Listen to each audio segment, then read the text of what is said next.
I thought I would just give an overview of what the course is going to be about during this first lecture, and just start off with just some of the very first basics in section 1.1. So the course is about the theory of sets. So this is a relatively modern theory, relatively speaking, and it's not as old as number theory, which goes back thousands of years. Essentially, it's a 19th century theory, and you can think of it as part of there was a sort of movement to kind of go back to fundamentals in mathematics and establish basic concepts on a really firm footing. I mean, you can think of this is exemplified sort of by the German school of Weierstrass, going back to the calculus and trying to give really firm, proper definitions of what continuity was or what limits were. And so out of this came the epsilon delta method. So, whereas previously, for example, convergence of infinite series, this was often done on a rather ad hoc basis. Euler had tremendous insights as to which kind of power series would converge, which kind of limiting processes would kind of work out. But this hadn't been given a really firm intellectual footing. And convergence of series was one of the things that the founder of set theory, Cantor, was interested in. He was interested in when certain Fourier series, they would converge almost everywhere, but then there were sets of uniqueness, exceptional sets of points where they didn't converge on the real line. And he started out by being interested in these collection of collection of sets where these certain series wouldn't converge. And it was out of this theory that he started thinking about what it is to be a collection. What is a set of objects, set of mathematical objects. And he came to realize that there were different kinds of infinity. So there'll be more about that in a moment. But what the upshot of all this is that these very kind of fundamental basic objects we can think of as being prior to all of mathematics. We can use sets to give a foundation for all of mathematics. And any mathematical object that any everyday mathematical object that somebody dreams up, we can find a representative of it in the universe of mathematical sets. So we can, as it were, embed any mathematical theory into set theory. Now, there's no particular reason if I'm an algebraic geometer to say that I should express everything I do in the language of sets. It would actually be hopeless and counterproductive. The formulae will become incredibly long, the definitions will be unperspicuous and long-winded. So of course, mathematicians stick in their own areas and work with their own definitions in their own ballparks. But in theory, one can rewrite everything that they do in terms of set theory. So it's this kind of foundational aspect of set theory that kind of is caught the early 20th century mathematicians and logicians and philosophers' interest. So whereas Cantor, he worked on ideas about infinite sets that were sort of heuristic without a particular axiomatic flavor, axiomatizing things was very much a 19th century project. So at the turn of the century, 1905, 1908, Ernst Zermelo gave an axiomatization for sets, just as we have axioms for groups. I mean, we think of a group as being essentially defined through its axioms. But in fact, Galois, people in the early 19th century, they used structures without actually abstracting from them what a group was. Right? It was only later on that people said, oh, these structures have something in common and these axioms are what characterize them. Same for sets. So what the course will do is take a sort of heuristic ad hoc approach to set theory, and we'll just think about what kind of properties we want sets to have.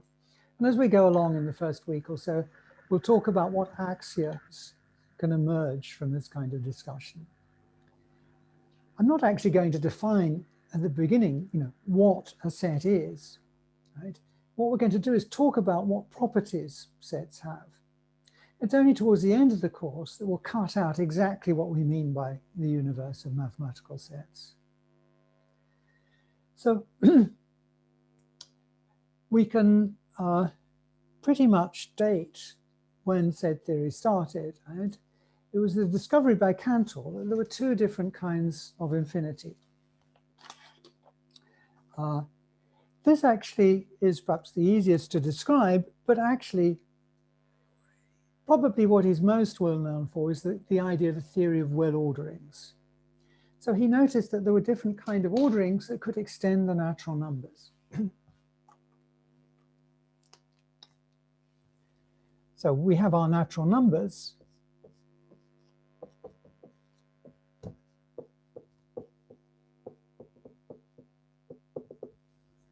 Okay, for logicians.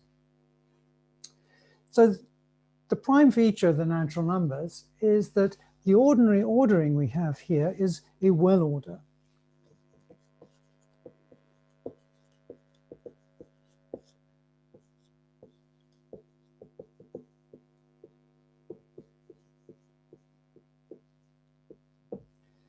So what that means, again, very simple principles, is that if I take a non-empty set of natural numbers, there's a least natural number.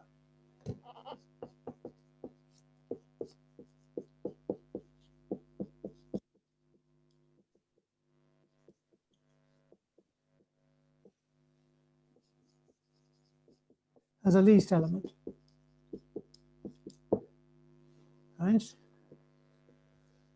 So, and this is so clear to us, we just think of this as obvious. But of course, there are many orderings that are not well orderings in this sense. If I take the real numbers with the less than of the reals, this is not a well ordering.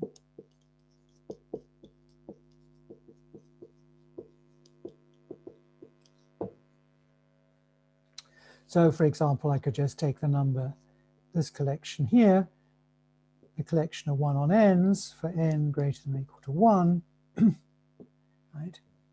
So this is a collection of reals, in fact rationals, but there's no least element here, right? So we would say this is not a well ordering because there's a non-empty set with no least element. But for this strict total order here with discrete elements in it, this is a well order. Any non-empty set has a least element. And this is the basis for our use of mathematical induction. Right? We prove something for 0, we prove it for 1, then we prove it for 2, and then in general we say if we can prove it for n, we can prove it for n plus 1. And then we deduce we can prove it for all n.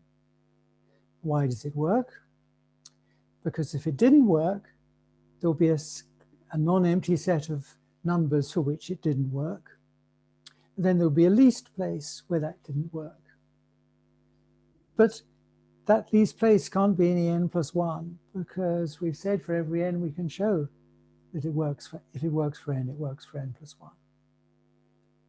So having a well order is a basis for defining things by recursion and proving them by induction. And when Cantor was trying to analyze where collection of sets did not converge for a certain Fourier series, he realized he needed processes that would have to go through all of the natural numbers, and he still wasn't done. He would have to invent some more stages beyond. And this is what made him start thinking about well orders that were longer than the natural numbers. He wanted to have things here that appeared beyond the natural numbers. So this was his first move about talking about infinite processes.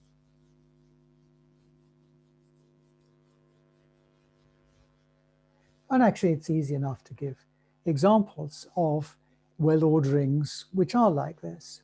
For example, I just put all the evens before the odds. So here will be the evens. I think of those as coming first. And then in my new ordering, after the evens, I put the odds. Like this. So now with this ordering, I've got something that looks like two copies of the natural numbers. Here's the first copy. I say copy, it just means there's, first element, second element, third element, fourth element, like this. This is ordered so that it looks like the natural numbers. And then comes another copy. And there are certain features here. Every number except for 0 has a predecessor, immediate predecessor. But that's also true for this number 1 here. This has got no immediate predecessor either. Otherwise, they all have immediate predecessors. But every number has an immediate successor, including 0 and 1. Successors 2 and 3 in this case. And again, there's no largest number in this ordering. But again, this is still a well order. I could take a collection of objects here. I could take some x, and if it's not empty, there's going to be a least element. If x contains some evens, of course, it'll be the least even number. But if x contains no evens, the least element of x will just be its least odd number. So this is a well ordering. But this was the kind of thing that Cantor wanted. He wanted to have a structure along which he could define something by recursion. Right? So he would define something at the base case, and then next stage, next stage, next stage, next stage. And when he got to where he'd kind of run out of finite stages, precisely at this point here, he would take the intersection of all the sets he'd got so far, and then he would continue with that, refining his sets down further and further. And he didn't need orderings that were just this long. He needed ones which also had further copies of omega beyond this. So this was the basis of the theory of well order.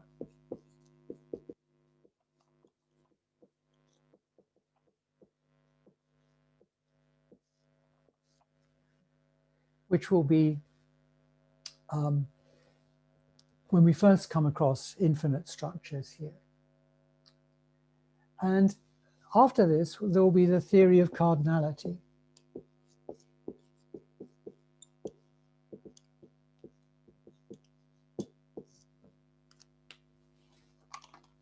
So basically, this is about, well, orderings, obviously, because it mentions this. So ordinal numbers.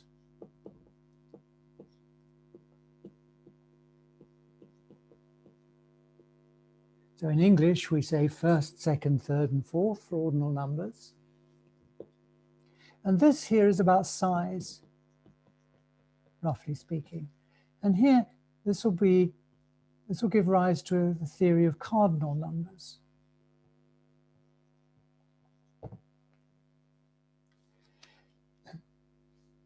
And we'll see that, well, what Cantor found, and to his surprise and joy, was that you could extend the ordinary operations of arithmetic on the finite numbers to these so-called transfinite numbers that he would invent. So again, this will be a major part of what we're doing, is thinking about transfinite ordinal arithmetic. We'll see how to extend the ordinary arithmetic of the natural numbers to these infinite structures here that are appearing. So we'll have here something like this, we'll think of as being two copies of n. So we could write this as something like n followed by n. Right? But actually, he used, what's come down to us is a different notation, he wrote omega, right, for the natural numbers. So omega we'll think of, it will be a set because everything will be a set for us. And we'll think of this as the natural numbers.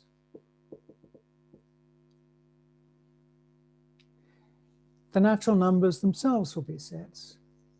We'll take 0 as the empty set, and 1 will be the set contains 0. And 2 will be the set that contains 0 and 1. And likewise, n plus 1 will be the set that contains everything up to n.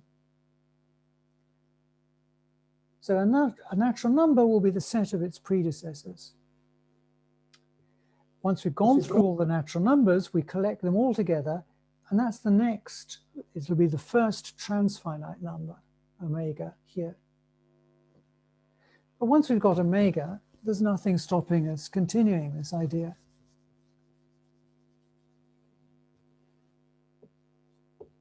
Omega plus 1, the set of all of its predecessors.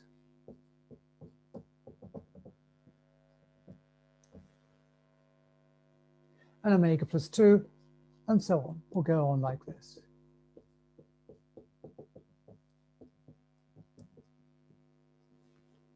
So this way we'll see how we use sets to represent these transfinite numbers. And here I'm already hinting at what addition is going to look like. I'm talking about omega plus 1, omega plus 2, and so on. Omega plus omega, all the numbers up to omega,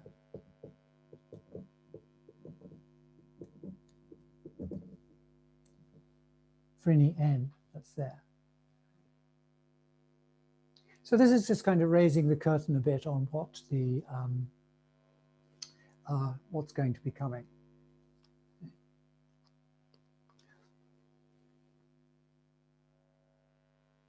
Tell us what the word after ordering. I'm sorry, Max. I didn't see this in time, and now I've rubbed it out.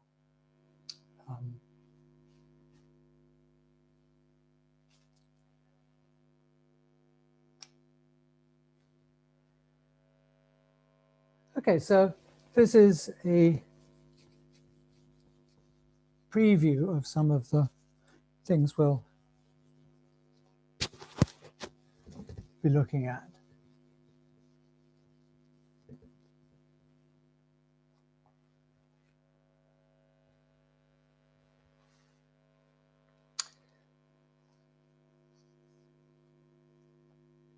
Right. So how we're going to write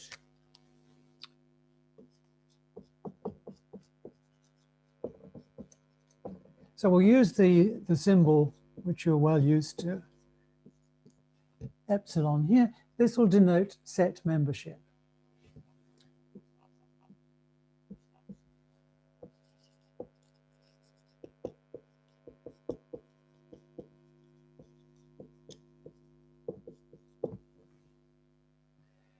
But in general, we'll see that we need to talk about collections in general.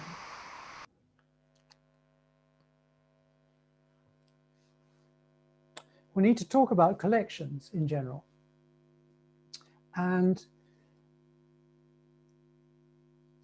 we'll differentiate between collections that are sets and collections that are not sets.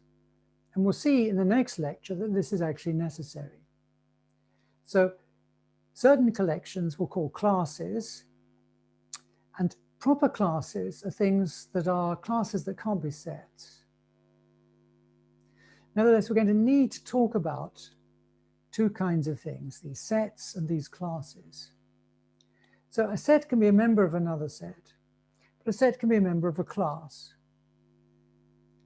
But unless a class is a set, it can't be a member of another class. So in short,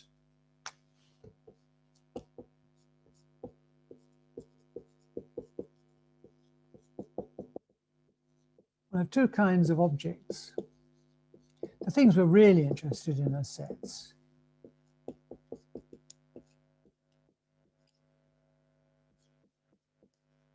sets and proper classes.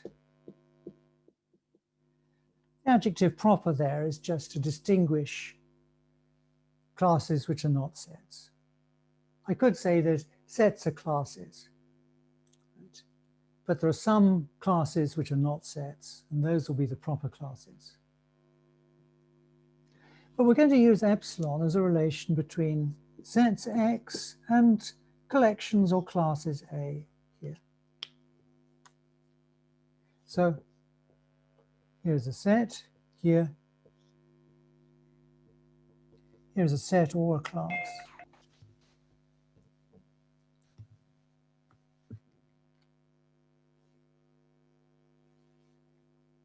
So I can think of a set as being belonging, so class, just think of this as a collection or a family or something slightly vague as to what a class is. We're not going to completely delineate what classes are. But I'm going to use this epsilon as a two-place relation. And on the left, there will always be sets.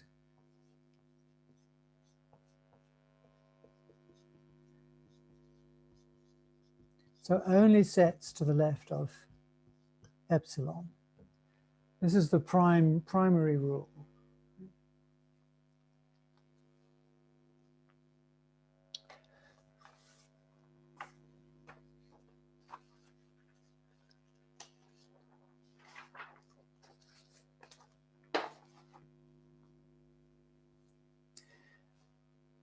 Okay, I indicated earlier that I'm not going to give you a definition and say these are the sets at the beginning of the course. We're going to think about what we want sets to be like, what properties we want them to have. And the fundamental thing for us as set theorists is that we don't really care so much about sets other than to what their members are. How we arrive or reach at a set isn't so important as to what their members are. So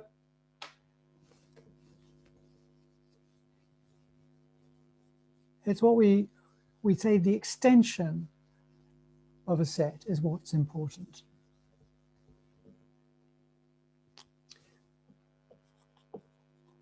So what is important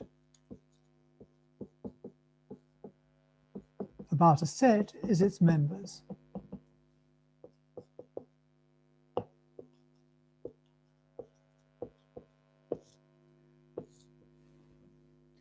So we'll write out sets in kind of curly brackets like this. So here's a set with a number 2 in it. Right?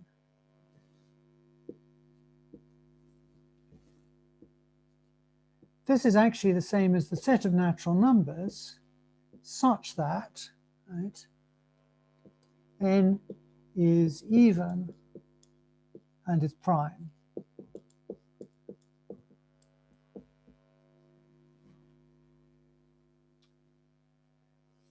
Now, the thing I've described on the right here, right, I've given a definition of what it means to be in this class, this collection. You have to be even and you have to be prime. And there's only one object that satisfies that, it's 2.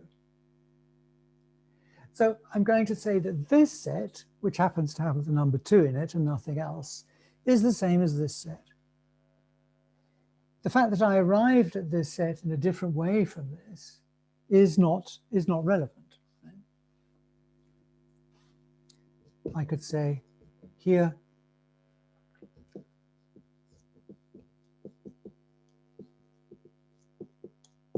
it's the largest integer less than √5.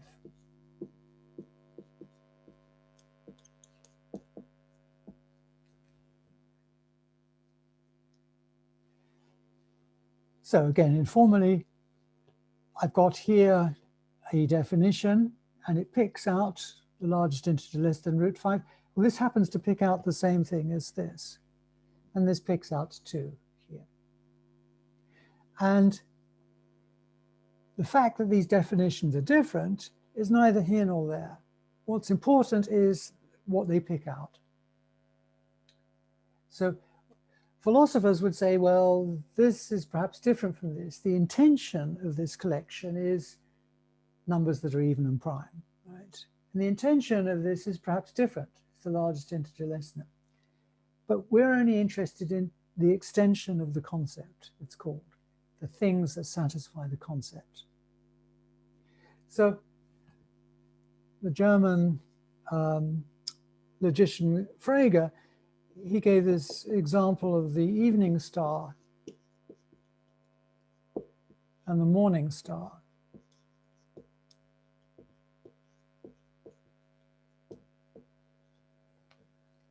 So this, in fact, is just the planet Venus.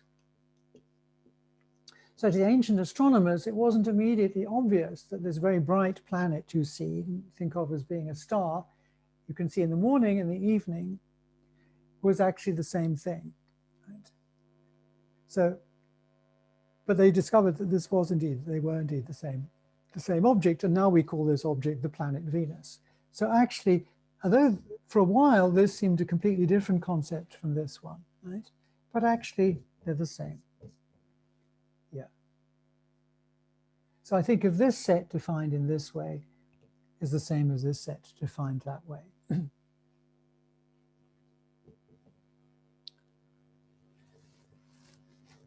So we incorporate this idea into, or this principle, into the axiom of extensionality.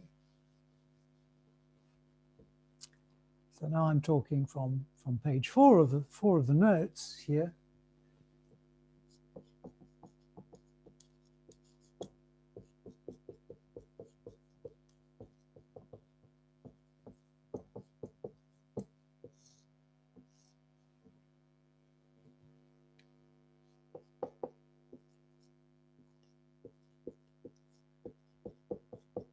For any sets x and y here,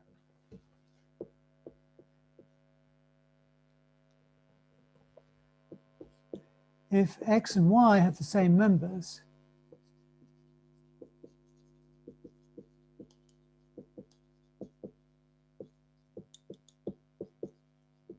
then x equals y. It's only membership that counts. So I'm going to express this in logical notation or mathematical notation. For any x and y, if for every z, z is a member of x, if and only if z is a member of y, then we'll say that x equals y.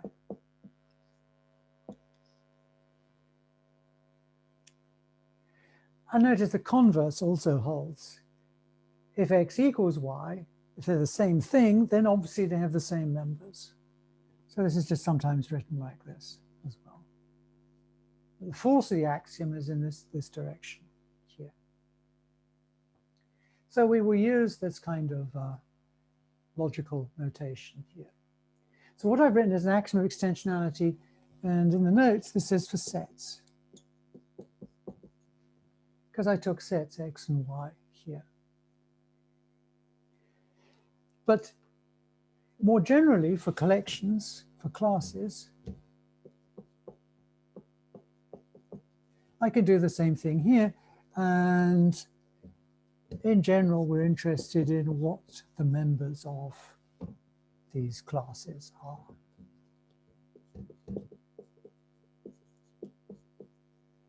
So I think just as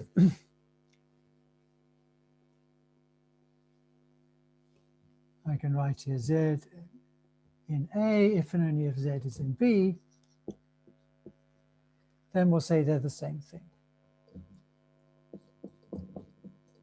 So the axiom extends to classes as well, right here.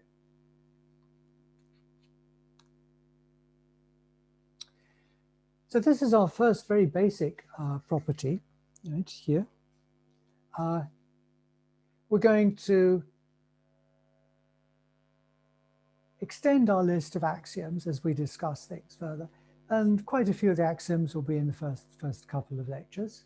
Some will be towards the very end of the semester. So this is kind of a principle. It doesn't, Notice it doesn't say what sets or classes are. It's just a criterion for when they're the same thing. Sometimes people think the axiom of extensionality defines what it is to be a set. Well, it doesn't quite do that. It's just a criterion for when sets are the same thing.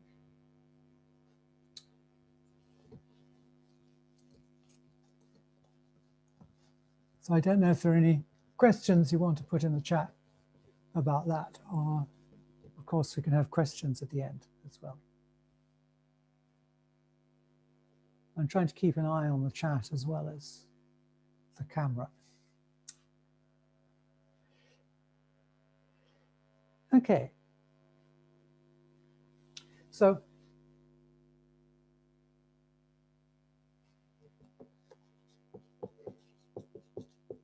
we often write out sets, perhaps explicitly, right? Natural numbers is, and then we actually write a listing here. Or using an abstraction term is just a fancy word for a definition.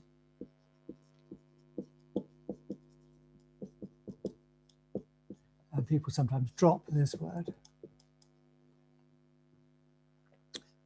I could just say N is the collection of x's such that x is a natural number.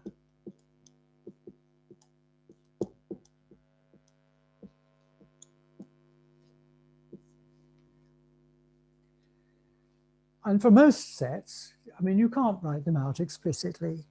They're just given to you by some definition. They may not have a nice orderly sequence of things that you can write down. Right? Set of real numbers I can't possibly list like this. So the real numbers I would have to define in some way using an abstraction term.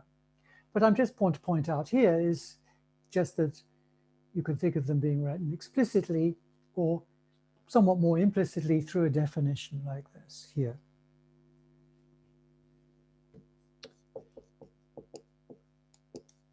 So here's our next axiom, axiom of pair set.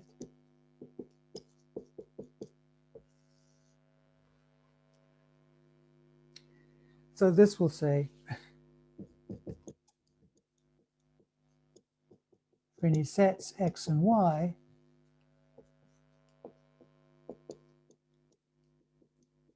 there's a set Z who's only got two members and they are, sorry, whose only members are x and y.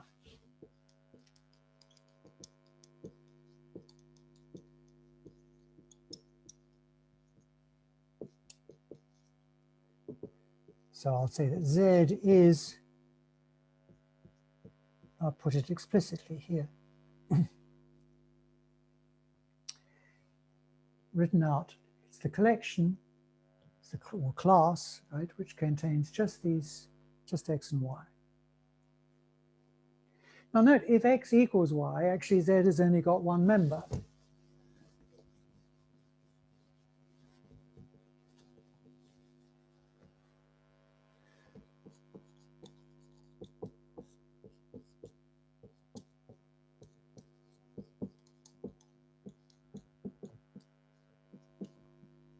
And Z is just x.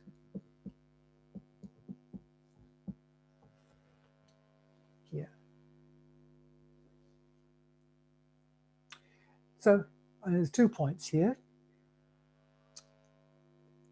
Unlike the axiom of extensionality, axiom of pair set actually says, given some sets, here's another one. So it's an existence axiom. Axiom of extensionality was a criterion for identity. This asserts the existence of a set given to other sets. So we could build a Z if we've already built x and y. Notice then here, it's not going to make any difference whether I write this like this, because x equals y. But in general, even if x does not equal y, then xy is the same as yx. Why? By the axiom of extensionality. For two things to be equal, they have to have the same members. And this has got the same members as this. I just wrote them down in a different way. So this is the same as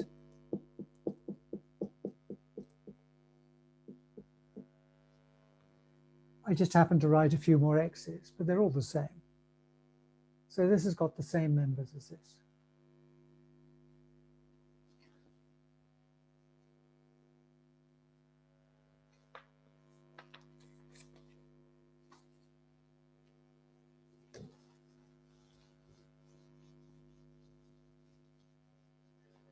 We can define the subset relation from the epsilon relation.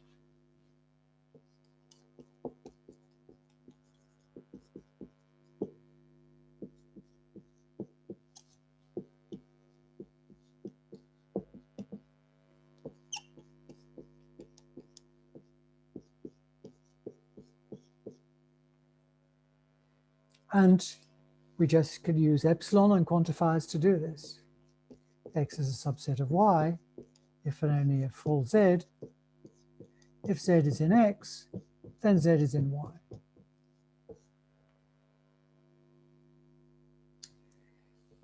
Likewise, x is a subset of the class, if and only if full z, if z is in x, then z is in the class A. So the point of writing this out is to show that actually we can define everything just in some logical notation from epsilon, right? And the equal sign as well.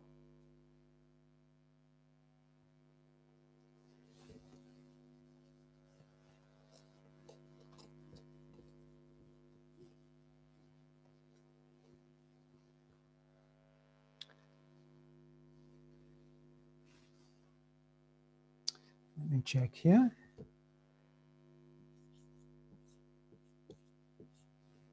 So for sets X, we define the power class of X to be, this is the collection of Zs such that Z is a subset of X. So I can make this definition of this class here. Right? I've just defined subset. So my theory, I'll write down this abstraction term here, and this will be the collection of subsets of X. Right? And so we now adopt an axiom that says that if this is a set, then this power class is a set.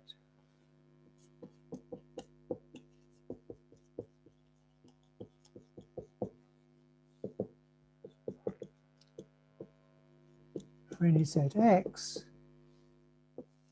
P of X is a set. So again, this declares that a collection that we've defined, a class that we've defined of objects, is a set and is within our theory. So for all X, there is a Y. Y is the power set of X. So I'm implicitly going to use that lowercase letters here will always be sets. If something is a class, I'm going to use uppercase letters.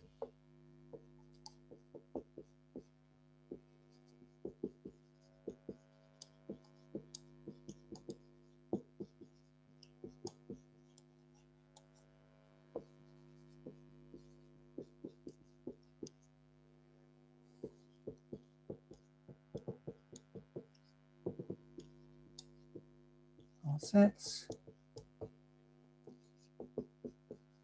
A, B, C, etc. are classes, which could possibly be sets, but we may not know that fact. This kind of counts as an honorary one of these. Here, it's a script P here. So this, at the moment, is a class, but the axiom tells us it's okay for us to take this here as a set. And lastly, there's an axiom of the empty set.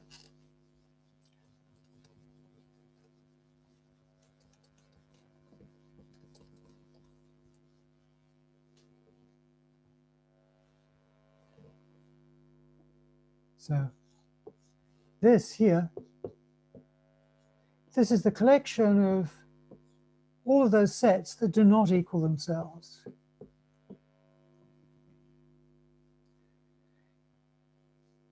Now, everything equals itself. So actually, there are no x's that satisfy this relationship here. So this is an empty class of things. Everything equals itself.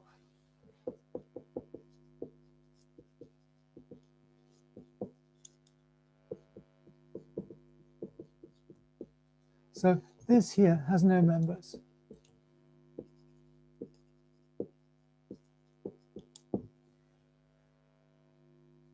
So we'll name it as this here.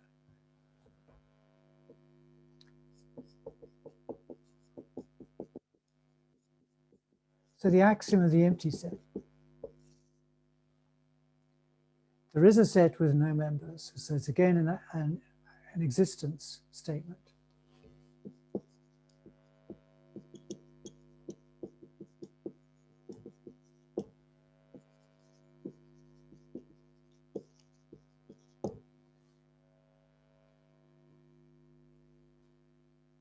And we call it this right here.